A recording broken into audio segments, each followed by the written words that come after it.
মহাসপ্তাহ সোমবার। প্রথম পাঠ প্রবক্তা ঈশাইয়ার গ্রন্থ ৪২ অধ্যায়, পদ সংখ্যা ১ থেকে ৭। ঈশাইয়ার ভবিষ্যৎবাণী ঈশ্বর তাঁর প্রিয়তম সেবককে সকলের পরিত্রাণের কাজে নিবেদন করবেন। প্রভু ঈশ্বর এই কথা বলছেন, এই দেখো আমার সেবক, যাকে সযত্নে ধরেই আছি আমি। এ আমার মনোনীত জন, আমার প্রাণের প্রীতিভাজন। এর ওপর আমি তো অধিষ্ঠিত রেখেছি আমার আত্মিক প্রেরণা। এ তো জাতি বিজাতির সবার কাছে ন্যায় নীতির আদর্শ প্রকাশ করবে। এ কোনো চিৎকার করবে না, গলা চড়িয়ে কথাও বলবে না, পথে ঘাটে নিজের কণ্ঠস্বর শোনাতেও যাবে না।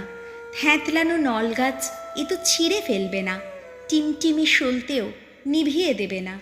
এ তো বিশ্বস্তভাবেই ন্যায় নীতির আদর্শ প্রকাশ করবে। মনে মনে এ কখনো দুর্বল হবে না, ভেঙেও পড়বে না।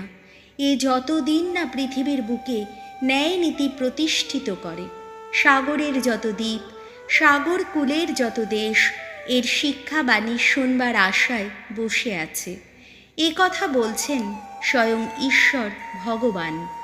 গোটা আকাশটাকে যিনি সৃষ্টি করেছেন, তার দিয়েছেন বিস্তার। যিনি পৃথিবী ও পৃথিবীতে যা কিছু জন্মায় সব কিছুরই পূর্ণ রূপ দিয়েছেন, যিনি শ্বাস বায়ু দিয়েছেন ওই অগণ্য জগৎবাসীর অন্তরে। ভূচর সবারই মধ্যে যিনি জাগিয়ে তুলেছেন প্রাণের স্পন্দন। বলছেন ভগবান, আমি ভগবান ধর্মময় আহ্বান জানিয়েছি তোমায়। তারপর আমি তোমার হাত ধরেই রেখেছি, গড়েই তুলেছি তোমায়। তোমাকে করে তুলেছি ওই অগণ্য মানুষের সঙ্গে আমার এক সন্ধির বন্ধন। করেছি তোমায় জাতি বিজাতির আলো, যাতে তুমি অন্ধের দৃষ্টি খুলে দাও।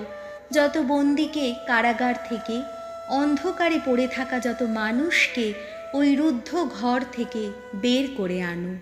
প্রভুর বাণী। শাম সঙ্গীত ধুয়ো। ভগবান আমার জ্যোতি, আমার পরিত্রাণ। ভগবান আমার জ্যোতি, আমার পরিত্রাণ। কার ভয়ে হব ভীত? ভগবান আমার জীবনের রক্ষা প্রাচীর। কার ত্রাসে হব ত্রস্ত? ধুয়ো। ভগবান আমার জ্যোতি, আমার পরিত্রাণ। দুর্জনেরা আমার দিকে যখন এগিয়ে আসে, আমাকে গ্রাস করবে বলেই যখন এগিয়ে আসে, তখন তারাই, আমার প্রতিপক্ষ ওই শত্রুরাই পথে বাধা পায়, ভূলুণ্ঠিত হয়। ধুয়ো। ভগবান আমার জ্যোতি, আমার পরিত্রাণ। আমার সামনে দাঁড়ায় যদি সজ্জিত সেনাদল, আমার হৃদয় তবুও হবে না ভীত। আমার বিরুদ্ধে যুদ্ধ যদি বাধে, তবুও থাকব বিশ্বাসে অবিচল। ধুয়ো। ভগবান আমার জ্যোতি, আমার পরিত্রাণ। ভগবান, আহা কত মঙ্গলময়! জানি জানি, তা তো এই জীবিতদের দেশে দেখতেই পাবো আমি। ভগবানেরই পথ চেয়ে থাকো, সাহস রাখো, শক্তি ধরো মনে। হ্যাঁ, ভগবানেরই পথ চেয়ে থাকো। ধুয়ো। ভগবান আমার জ্যোতি, আমার পরিত্রাণ। বাণী বন্দনা। ওগো প্রেমের ঠাকুর, তোমায় করি গো নমস্কার। এই পথহারা পাপীদের শুধু তুমিই করেছ দয়া। হে কোমল প্রাণ, শুধু তুমিই করেছ দয়া। যোহন রচিত মঙ্গল সমাচার ১২ অধ্যায়, পদ সংখ্যা ১ থেকে ১১। মারিয়া যখন যিশুর পায়ে সুগন্ধি তেল ঢেলে দিয়েছিলেন, যিশু তখন বলেছিলেন যে এই সুগন্ধি তেল যেন তার সমাধির দিনটির জন্যে রাখা হয়। নিস্তার পর্বের ৬ দিন আগে যিশু বেথানিয়াতে এলেন। যে লাজারকে তিনি মৃতদের মধ্য থেকে বাঁচিয়ে তুলেছিলেন, সেই লাজার এই গ্রামেই থাকতেন। যিশুর জন্যে সেখানে একটি ভোজ সভার আয়োজন করা হলো।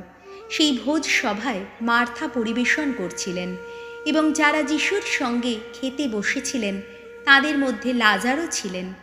মারিয়া তখন ৮ কিলোর মতো বিশুদ্ধ বহুমূল্য সুগন্ধি জটা মাংসী তেল নিয়ে এসে যিশুর পায়ে তা মাখিয়ে দিলেন। তারপর নিজের মাথার চুল দিয়েই তার পা দুটি মুছিয়ে দিলেন। সারা বাড়িটা সেই তেলের সুগন্ধে ভরে গেল। তখন শিষ্যদের অন্যতম সেই জুদা ইস্কারিয়ত, যিনি পরে যিশুকে শত্রুর হাতে তুলে দিয়েছিলেন, তিনি বলে উঠলেন, এই সুগন্ধি তেল বরং ৩০০ রূপোর টাকায় বিক্রি করে দিয়ে টাকাটা গরিবদেরই দেওয়া হলো না কেন? জুদা যে গরিবদের জন্য ভেবেই এই কথা বলছিলেন তা নয়। আসলে তিনি ছিলেন চোর। টাকার থলিটা তার কাছেই থাকতো, আর তার মধ্যে যা রাখা হতো তিনি তা লুকিয়ে নিয়ে নিতেন। যিশু তখন বললেন, ওকে ছেড়ে দাও। এই সুগন্ধি তেল ও আমার সমাধির দিনটির জন্যে এভাবেই রেখে দিক।